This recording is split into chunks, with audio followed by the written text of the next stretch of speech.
Hello friends, welcome to my YouTube channel. So how are you all? Hope you all are doing so well in your studies.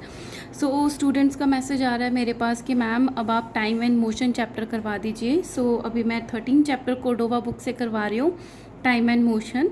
If students are new on my channel, please subscribe my channel. So let's start. Time क्या होता है? हमें पता है समय कितना time है. अभी तक हम यही जानते हैं कितना टाइम हमें चलने में लगा या कोई काम करने में लगा, या आप स्कूल जाते हो तो आप टाइम देखते हो, आपका कोई सीरियल है उसके लिए आप टाइम देखना चाहते हो, है ना. तो हर चीज़ में हमारा टाइम काम आता है. स्कूल से छुट्टी कब होती है, राइट. और एक होता है मोशन. मोशन होता है मूवमेंट, चलना, मूव करना, that is a motion. So time and motion है हमारा टॉपिक, ठीक है. इनके बारे में हम पढ़ेंगे साइंटिफिक वे में. So you do most of your day to day work at a certain time. तो क्या लिखा है कि आप जो डे टू डे वर्क है रोज़ का, वो किसी ना किसी सर्टेन टाइम पे करते हो. अलार्म लगा के उठते हो, फिर ब्रश करते हो, देन ब्रेकफास्ट करते हो, है ना. फिर आप स्कूल जाते हो, फिर वहाँ पे आपकी रिसेस होती है. तो हर पीरियड का रिसेस का फिक्स टाइम होता है. The knowledge of time is essential for carrying out your daily activities. अब टाइम की नॉलेज से ही वही ज़रूरी है ताकि आप डेली एक्टिविटीज़ को कर पाओ. For example, you have your breakfast at a particular time in the morning. किसी पर्टिकुलर टाइम में ही आप सुबह का ब्रेकफास्ट करते होंगे. You need to know the time to reach the school. और ऑब्वियसली आपको अपने स्कूल का टाइम भी पता है कि कितने बजे तक पहुंचना होता है. You have your recess at a particular time. किसी पर्टिकुलर टाइम पे ही आपके स्कूल में रिसेस होती है. Similarly you need to know the time when your school is over. और इसी तरीके से आपको ये भी पता होगा कि कब आपका जो स्कूल है वो पूरा होता है, ओवर होता है. The time for your favourite television programme, ये भी आपको पता होगा, उसका टाइम पता होगा. The time you should go to the bed etcetera, कि किस समय आपको आपके बेड में सोने के लिए चले जाना चाहिए, ये भी आपको पता होगा वो time. So how do we get to know the time. हमें किस तरीके से टाइम का पता चलता है कि कितने बज गए. So we know the time with the help of clocks and watches. किससे पता चलता है? By the help of clocks and watches. So how did people in ancient time get to know the time. अब पुराने ज़माने में तो ancient लोगों को के पास तो क्लॉक्स एंड वॉचेस नहीं थी, तो कैसे वो टाइम का पता लगाते थे, अब वो स्टडी करेंगे. इंटरेस्टिंग है ना ये चीज़ कि कैसे वो लोग पता लगाते थे. सो measurement of the time in ancient times. अब हम देखेंगे कि एशियन टाइम में किस तरीके से टाइम का मेजरमेंट होता था. In ancient times people did not have clocks और watches for knowing the time. पुराने ज़माने में लोगों के पास क्लॉक और वॉचेस नहीं थी टाइम को देखने के लिए. But those people new the importance of time. ऐसा नहीं है कि उनको टाइम की नॉलेज नहीं थी कि कब कितने बजे हैं, बट उनको इम्पॉर्टेंस ज़रूर पता थी कि टाइम की क्या होती है. Our ancestor use some natural events. अब हमारे एंसेस्टर्स जो पुराने हमारे जो पूर्वज हैं वो कुछ नेचुरल इवेंट्स को देखते थे विच रिपीट रेगुलरली, जो बार बार रिपीट होते हैं regularly after definite intervals of time. और उनके बीच में कोई ना कोई डेफिनाइट टाइम होता है ना, और वो रिपीट होता है to measure the time, time को मेजर करने के लिए. For example, number 1, the time taken between one sunrise to the next sunrise. एक बारी जब सूर्य निकला, सूर्योदय हुआ, सनराइज हुआ, उससे नेक्स्ट सनराइज के बीच में कह देते थे डे और अ सोलर डे. सो रिपीट हो गया कोई ना कोई नेचुरल इवेंट कि सन आए, सुबह सनराइज हुआ और अगले सनराइज के बीच में डे हो गया या solar day. Second, the time taken between one new moon to the next new moon, उसको क्या कह देते थे? मंथ बोल देते थे. The time taken by the earth to complete one revolution of the sun is called a year. तो sun के चारों तरफ एक रिवोल्यूशन, एक चक्कर लगाने में अर्थ को जितना टाइम लगता था उसको क्या बोल दिया? A year. So these are the some ancient clocks, sundial, sand clock and the water clock. Now, some of the important time measuring devices used in the ancient times are sundial, sand clock and the water clock. ये सारे क्या हैं जो पुराने ज़माने में as a clock use होते थे, ठीक है, ये उनके नाम हैं. The Maharaja of Jaipur, Savai Mansingh II, built the biggest sundial in the world called Samrat Yantra in the year 1728. महाराजा थे जयपुर के, कौन थे? सवाई जय सिंह 2. उन्होंने सबसे बड़ा बिगेस्ट सन डायल बनाया था वर्ल्ड का, जिसको क्या नाम दिया था, सम्राट यंत्र, और वो कब बनाया था, 1728 में। The sun dial is a part of the observatory called Jantar Mantar built eight Jaipur. अभी वो कहाँ पे रखा हुआ है, जंतर मंत्र में रखा हुआ है। It is the largest and an extremely accurate sun clock that determine local time. मतलब जयपुर का, राजस्थान के आसपास का जो टाइम है वो सबसे ज़्यादा एक्यूरेट ये बताता है, और ये क्या है, एक सन क्लॉक है, ठीक है। The other Jantar Mantar observatories are located at Delhi, Varanasi and Ujjain. और अदर जो जंतर मंत्र की जो भी देखने वाली चीज़ें हैं, ऑब्जर्वेटरीज हैं, वो यहाँ रखी हैं दिल्ली में, वाराणसी या उज्जैन में, ठीक है। So this is the Jantar Mantar in New Delhi and this is a picture of a Maharaja Jai Singh to. Okay, सो ये जस्ट ये बेसिक नॉलेज थी कि टाइम के बारे में आप क्या समझते हो और पुराने ज़माने में क्या होता था। नाउ मेजरमेंट ऑफ टाइम, अब टाइम को कैसे मेजर करते हैं। We need to measure intervals of time which are much shorter than a day. अब क्या है, यहाँ पे तो देखा कि एक सनराइज और दूसरे सनराइज के बीच का जो टाइम है उसको डे बोल दिया, बट हमें तो शॉर्ट इंटरवल का भी टाइम देखना है, 6 घंटे, 2 घंटे, 3 घंटे, 30 मिनट्स, है ना, ये सब भी देखना है, much shorter than a day. So clocks and watches are the most common time measuring device is use by us. तो इन सब चीज़ के लिए हम क्या यूज़ करते हैं, वॉचेज और clocks. All the clocks and the watches use the principle of periodic motion for measuring the time. अब क्लॉक एंड वॉचेज में भी क्या होता है, जैसे हम देखते हैं एक एक सेकेंड में आगे मूव करता है, टक टक टक, तो ये पीरियोडिक मोशन हो गया ना, एक से घूम के 60 वापस वो आ जाता है, उतना ही टाइम अगेन हो जाता है, तो उसके अकॉर्डिंगली 1 मिनट 1 आवर इस तरीके से होता है। So you have learned in previous class that a motion which repeats itself, वो वाला मोशन जो अपने आप को रिपीट करता है at the regular interval of the time is called the periodic motion. वो मोशन जो कि पीरियोडिकली होता है, एक फिक्स टाइम में खुद को रिपीट करता है, is called a periodic motion. So one of the most common devices which show periodic motion is the simplest pendulum.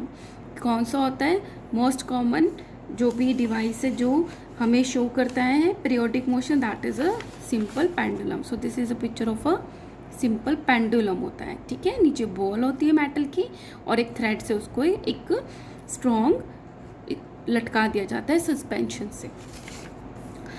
So this is a simple pendulum. एक एग्जाम्पल हो गया, एक डिवाइस हो गया पीरियोडिक मोशन का। Now come to understand about the simple pendulum कि क्या होता है, कैसे बना हुआ होता है, क्या क्या उसकी खासियत होती है, वो पढ़ते हैं।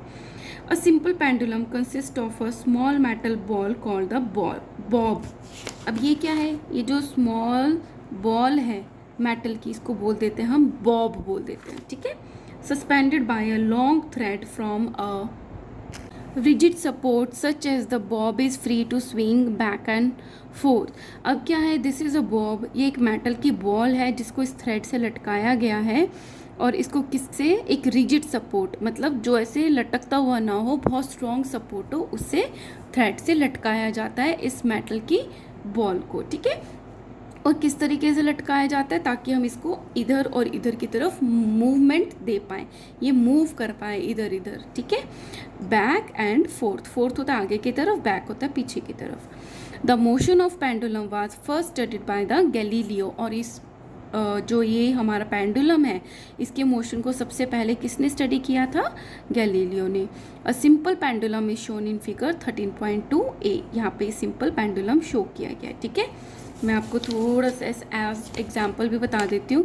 तो पेंडुलम कैसे बनेगा, ये हमारा रिजिड सपोर्ट है, मतलब यहाँ से ये फिक्स है, ठीक है, और यहाँ से एक स्ट्रेट थ्रेड, और ये हमारा मेटल की ball, that is a Bob, this is a thread, long thread भी लिख सकते हो, and this is a rigid support, and this is a point of suspension।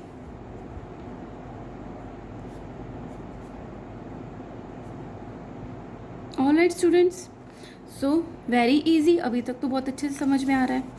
now some terms related to the simple pendulum। अब simple pendulum में कुछ terms use होती हैं, ठीक है, उसको समझना बहुत इम्पॉर्टेंट है और साथ के साथ बहुत ईजी भी है। बहुत सारे बच्चे इसमें कन्फ्यूज़न में होते हैं कि इसका मतलब क्या होता है। Now length of the pendulum, मैं बहुत ईजी वर्ड्स में बताती हूँ। सबसे पहले लेंथ क्या होती है, जहाँ से लटकाया है वहाँ से लेकर इस बॉब का जो सेंटर है वहाँ की लेंथ, इसको बोल देते हैं लेंथ ऑफ द पेंडुलम। कहाँ से, जहाँ से उसको लटकाया है वहाँ से बॉब का सेंटर, इस पूरी लेंथ को बोल देते हैं length of the pendulum.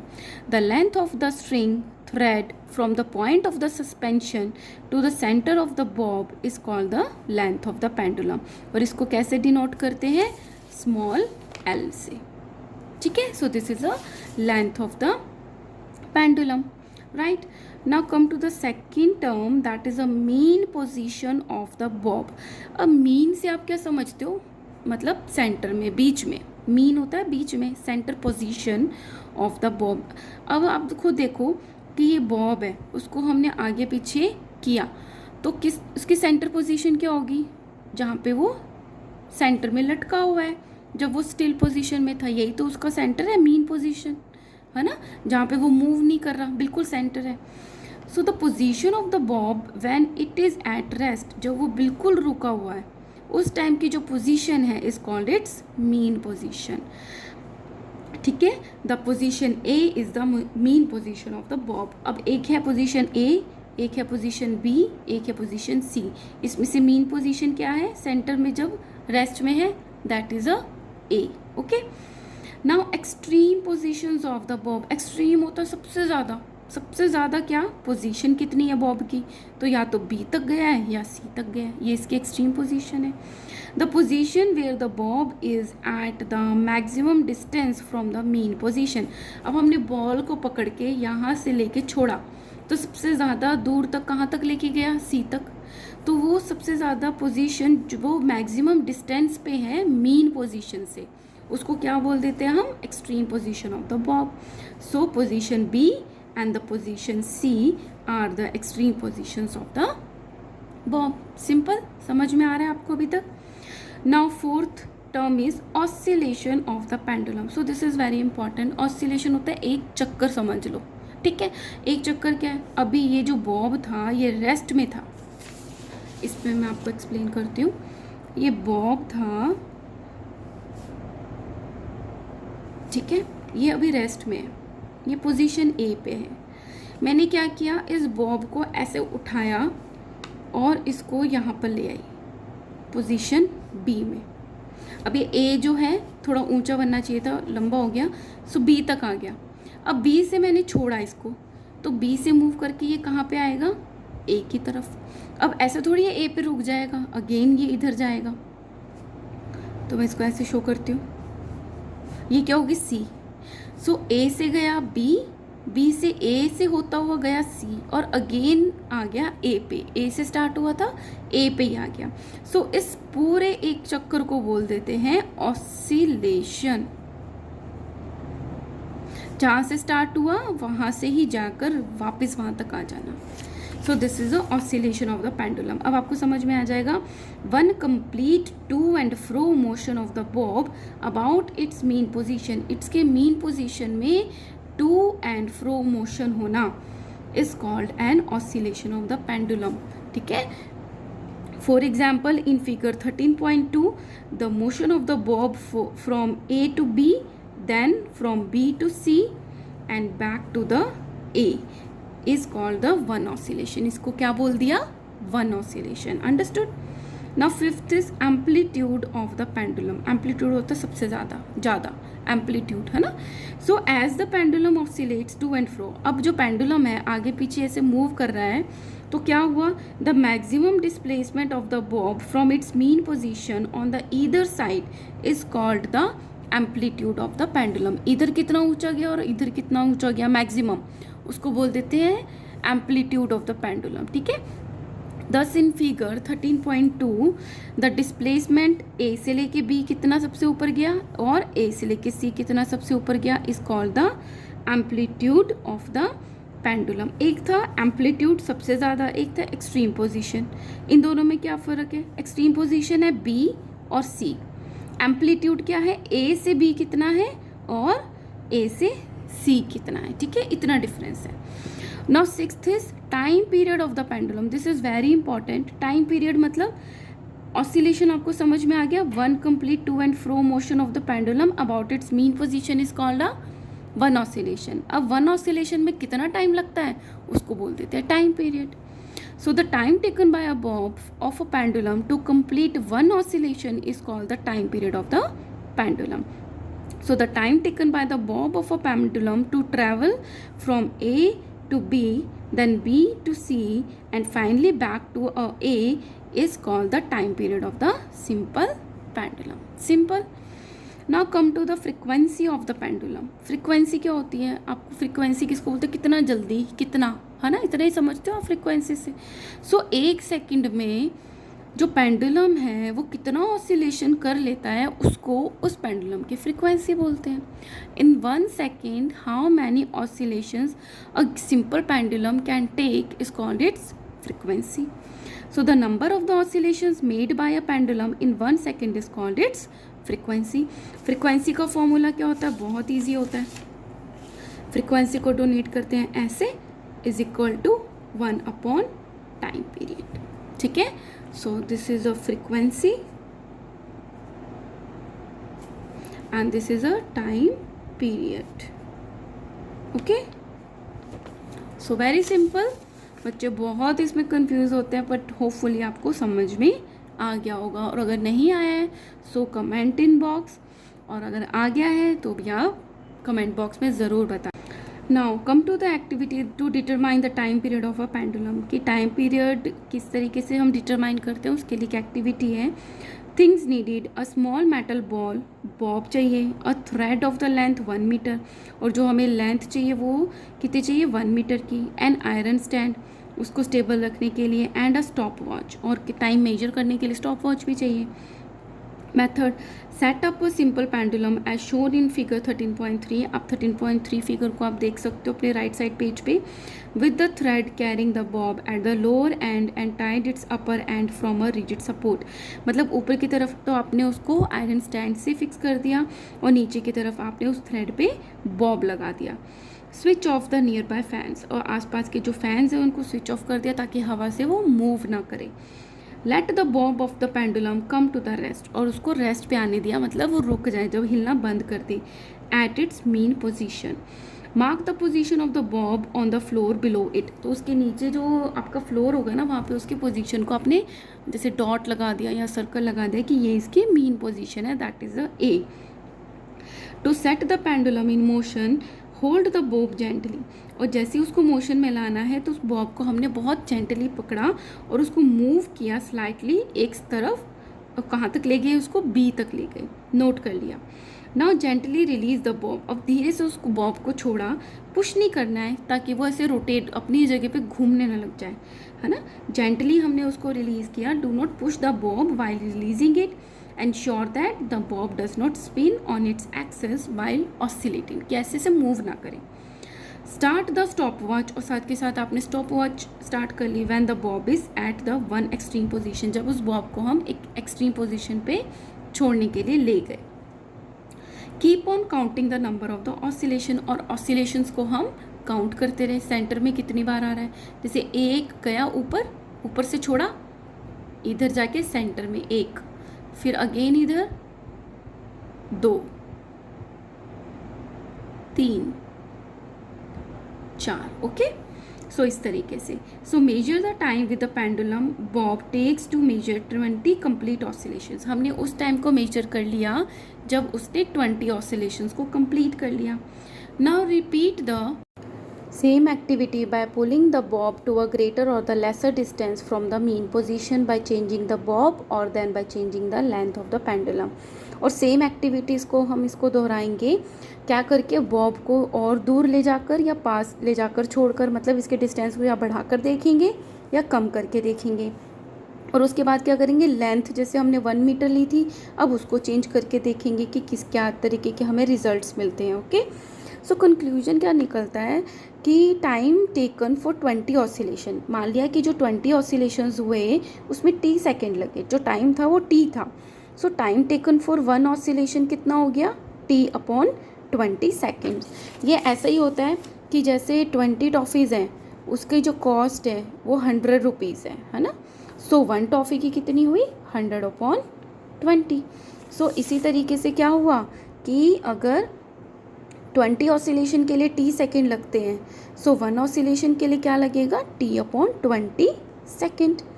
So observation, the time period of the pendulum remains the same until the length of the pendulum is changed। मतलब आप इस पेंडुलम को ज़्यादा दूर लाके छोड़ के देख लो या इससे भी कम दूर लाके छोड़ के देख लो, आपका जो ऑसिलेशन का टाइम है वो सेम आएगा। कब चेंज होगा, जब इसकी लेंथ बदलेगी। सो कितना इंटरेस्टिंग है ना। So the time period of the pendulum remains the same until the length of the pendulum is changed। So conclusion, the time period of the pendulum does not depend upon the displacement of the pendulum। कितना आप उस pendulum को इधर या इधर लेके गए हो उस पर डिपेंड नहीं करता है।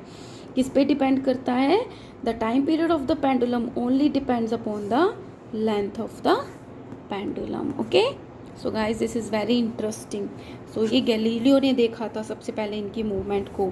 सो the Italian scientist Galileo Galilei was the first one to make use of the pendulum. उन्होंने इसको ऑब्जर्व किया और इसको यूज़ किया।